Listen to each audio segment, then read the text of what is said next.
Hello class, welcome back बच्चों। लो प्यारे बच्चों, स्टार्ट करते हैं नया लेक्चर। बेटा, मैंने ना अभी रिफॉर्म्स ही लिखने शुरू करे थे, कल वो भी पूरे नहीं हो पाए। एग्रेरियन रिफॉर्म लिखे थे, ठीक है ना। दो तरीके के लिख पाए होंगे, लैंड रिफॉर्म और टेक्निकल रिफॉर्म। अभी जनरल रिफॉर्म पेंडिंग है मेरे पास। जनरल रिफॉर्म लिखने बाकी है। ग्रीन रेवोल्यूशन की मैरिट डीमेरिट लिखनी बाकी है, कल मैंने पढ़ा सारी लिखी। आज एक और टॉपिक पहले करा रहा हूँ, फिर कोशिश करता हूँ कि जनरल रिफॉर्म लिख कर जाऊँ और ग्रीन रेवोल्यूशन पूरा कर जाऊँ। ठीक है जी, ये रह जाएगा लिखने वाला, कोई दिक्कत नहीं, इसको फिर देखते हैं नेक्स्ट क्लास में, टेक केयर कर लेंगे।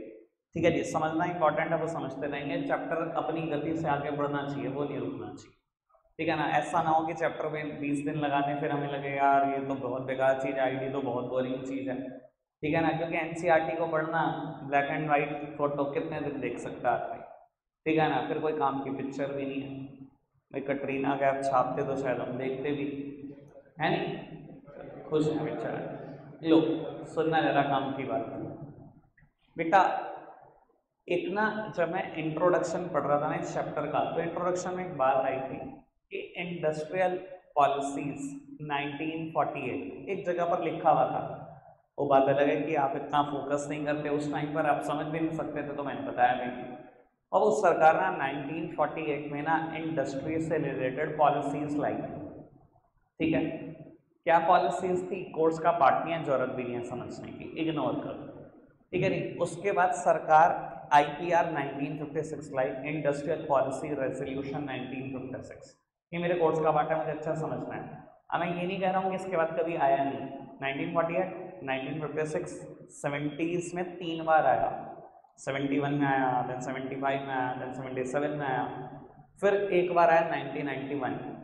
देखो, जो आप एलपीजी पढ़ते हो उसको कुछ लोग बोलते हैं न्यू इकोनॉमिक पॉलिसीज, कुछ लोग बोलते हैं न्यू इंडस्ट्रियल पॉलिसीज सिंस 1991। ठीक है ना। दो बड़ी फेमस इंडस्ट्रियल पॉलिसी हैं, एक 1956, एक 1991। 1991 तो पढ़नी है, पूरा चैप्टर है मेरा एलपीजी के ऊपर अगला। ठीक है जी, जो 10 नंबर का पेपर में ऑलमोस्ट आता है हर बार। ठीक है जी, और बाबू इसकी भी चर्चा कर लेते हैं। आईपीआर 1956 की इंपॉर्टेंट मुद्दा है, इसलिए इग्नोर नहीं करना। ठीक है। एक बात और बता देता हूँ स्टार्ट करने से पहले, क्योंकि पढ़ना सिर्फ एक पैरा ही है, इस पे सिर्फ एक पैराग्राफ। ठीक है ना, कहीं यहाँ जाकर ही खत्म भी हो रहा है। बस ये पढ़ना है और ये पढ़ना है, एक ही पैरा है, खत्म भी हो रहा है। बाबू, हमारा फर्स्ट 5 ईयर प्लान कब से कब तक था? 1 अप्रैल 1951 टू 31 मार्च 1956। आपको पता है पहले 5 ईयर प्लान का ऑब्जेक्टिव क्या था? मैंने बताया बैच में, इंक्रीज इन एग्रीकल्चर प्रोडक्शन। क्योंकि लोग फंसे एग्रीकल्चर में थे, तो हम चाहते थे चलो कुछ और ना भी हो तो एग्रीकल्चर का प्रोडक्शन ही बढ़ते। 1 अप्रैल 1956 से 31 मार्च 1961 तक सेकेंड 5 ईयर प्लान था विदाउट अ ब्रेक। क्या ऑब्जेक्टिव था पता है किसी को? Increase in industrial production. पहले 5 ईयर प्लान का ऑब्जेक्टिव था इंक्रीज इन एग्रीकल्चर प्रोडक्शन, दूसरे का था increase in industrial production. Industry का प्रोडक्शन मुझे बहुत ज़्यादा करना है। ठीक है, जब आप पढ़ोगे ना तो आपको दिखाई देगा सेकंड 5 ईयर के ना कोऑर्डिनेशन नहीं, हमने आईपीआर 1956 पर जब हमने ऑब्जेक्टिव सेट कर लिया कि इंडस्ट्री का प्रोडक्शन बढ़ाना है, तो उसके लिए प्रयास करने पड़ेंगे ना। तो प्रयास आपको यहाँ नजर आ जाएंगे कि पॉलिसी किस तरीके से बनेगी। ठीक है, समझ में आ गई बात? तो मैंने बेस बनाने की कोशिश करी इस टॉपिक का। पढ़ना जरा, पढ़ना आराम से, काम की बात है।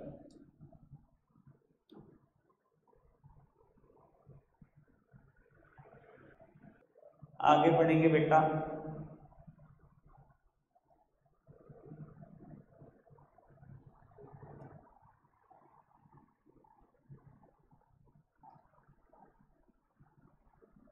बस बाबू, एनसीईआरटी कुछ बातें तो बहुत अच्छी अच्छी करती है, बस जब सिस्टम से नहीं करती ना तो रहता हो जाता है।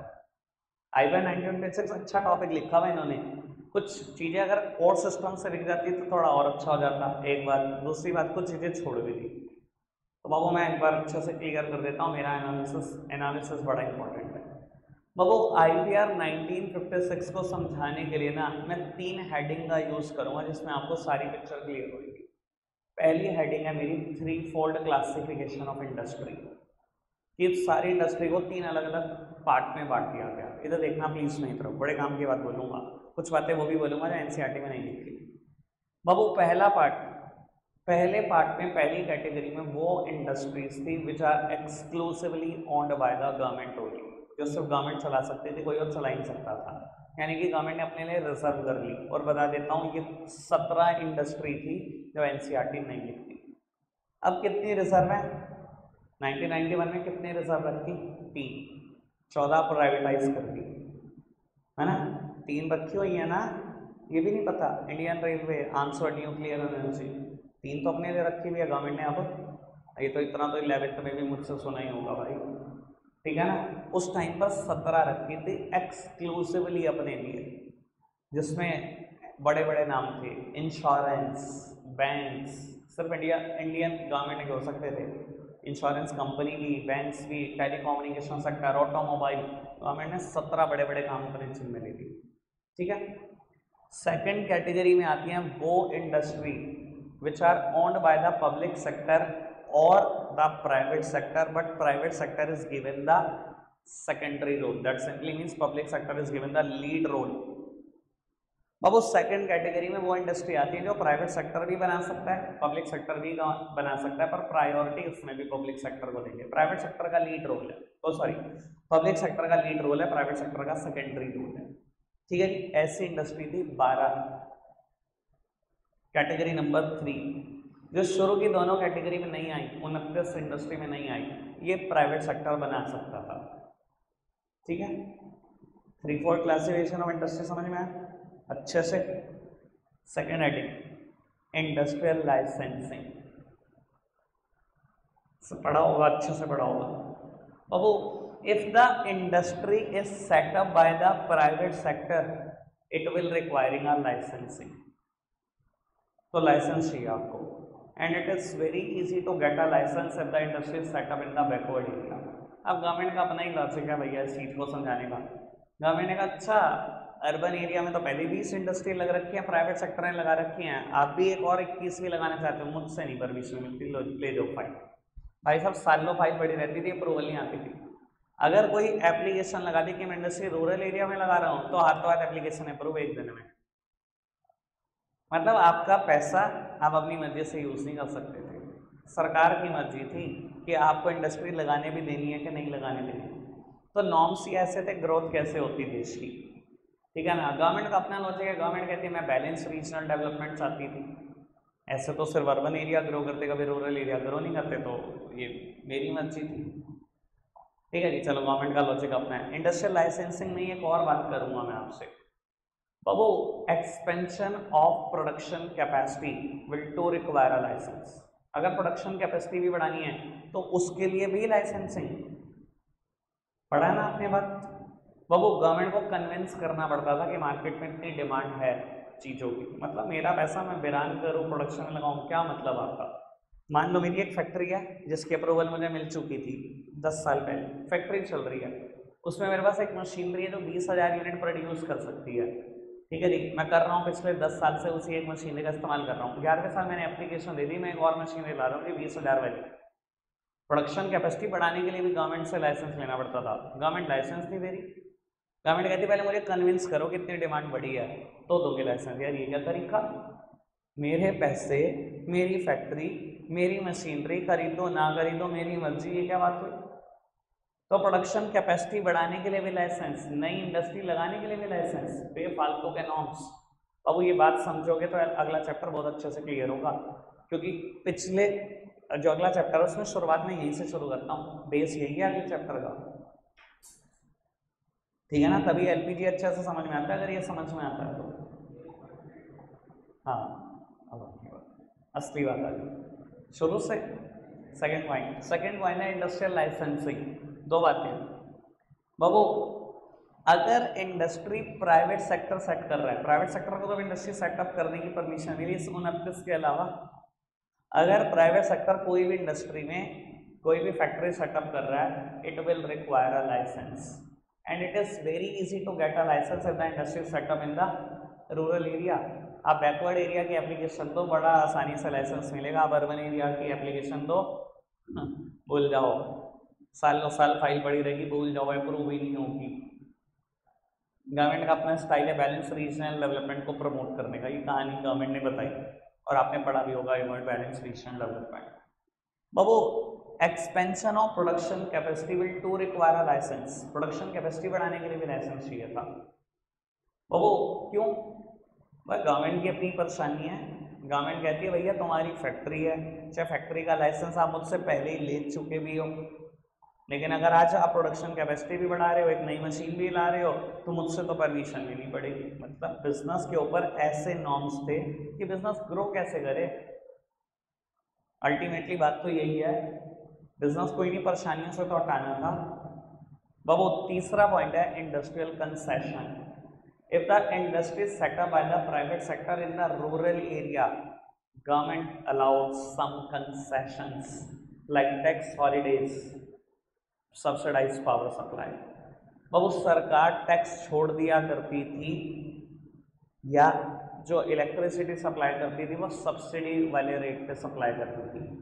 देखो जब हम घर का बिजली का मीटर आज की तारीख में लगवाते हैं, रेजिडेंशियल मीटर जो आपके घरों पे लगा हुआ है, वो 8 रुपये पर यूनिट बिल देता है।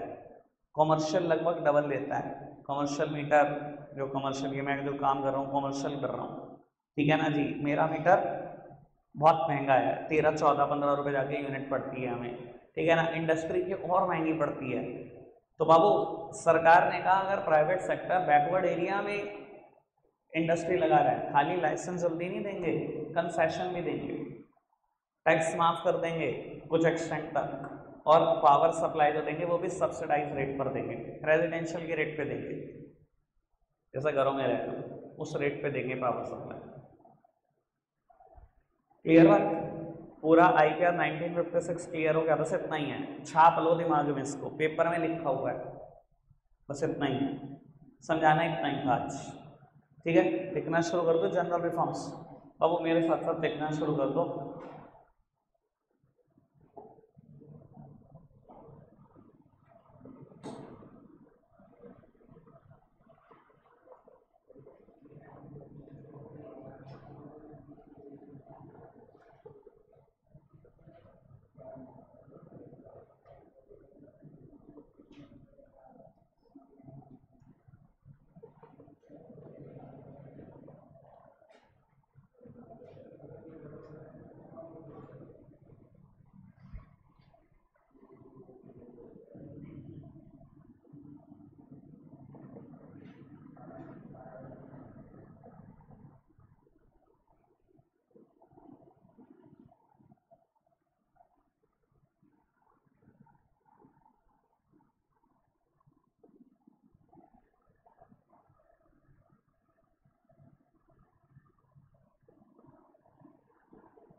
वेट्स।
That's right, sir.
और बचे भी दो हेडिंग ना कल लिखते हैं, तो रह गई।